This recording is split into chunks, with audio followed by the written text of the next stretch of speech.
2019 Infiniti QX50 review, the power and the glory.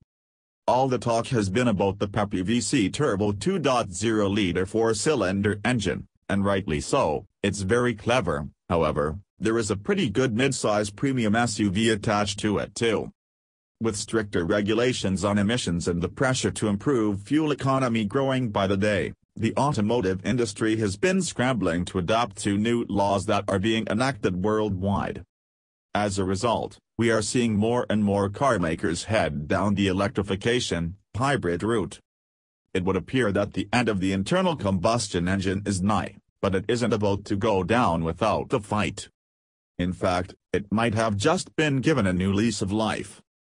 For over 2 decades, Nissan/Infiniti's engineers have been toiling over an engine with variable compression, and they've finally cracked it for what is fitted under the bonnet of the all-new 2019 QX50 is a motor that might just hit the stop button on a completely electric vehicle future, or temporarily pause this movement at least. This premium SUV featured a potent V6, but it wasn't the most frugal, and with Infiniti's competitors switching to smaller turbocharged engines some time ago, Nissan's luxury arm has now also followed suit, but done it differently, and might I add, brilliantly. The VC Turbo 2.0-liter 4-pot is one clever unit. It can change the compression ratio by varying the distance the pistons travel to optimize power and efficiency. No, this certainly isn't your conventional combustion engine. With the CVT that has been designed to maximize fuel economy, the power plant works by changing from high compression, 14:1, to low compression, 8:1, depending on a driver's inputs.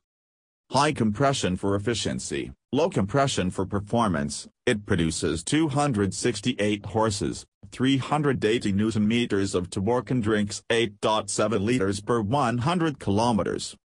Infiniti says the fuel efficiency gained from variable compression operation is 8%. It sounds like the complete package then, and even though it displays a hint of turbo lag when you mash the throttle, this motor will be taking plenty of plaudits, and deservingly so. The 2019 model is 90 kilograms lighter than the predecessor and has an all-wheel drive system, split 60/40 front, rear, which sure makes it decent to drive. Handling is good with only a little body roll when pushed extra hard, and even with the sports-tuned suspension the ride remains smooth even if the road is not.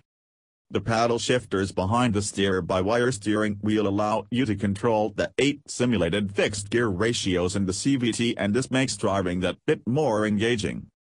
It also boasts eye-catching aesthetics, when every other car maker is going down the sharp, angular road in terms of design. Infiniti has stuck to its more rounded and smooth approach to create a striking look. The bonnet in particular stands out with the way it rolls over the front fenders, and the sloped, aerodynamic roofline and distinct rear quarter windows are nice touches. Overall, it is sportier and more aggressive to behold, while the cabin rams home the luxurious nature of the Infiniti with high-quality materials and soft-touch surfaces throughout, including open-pore wood trim.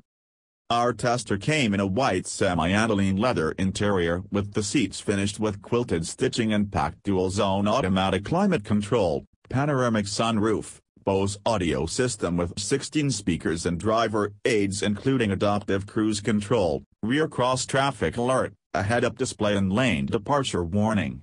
On the safety front, it had front, roof and knee airbags, ABS with brake assist, traction control, tire pressure monitoring system, forward collision warning, and intervention, around view monitoring and adaptive steering headlights.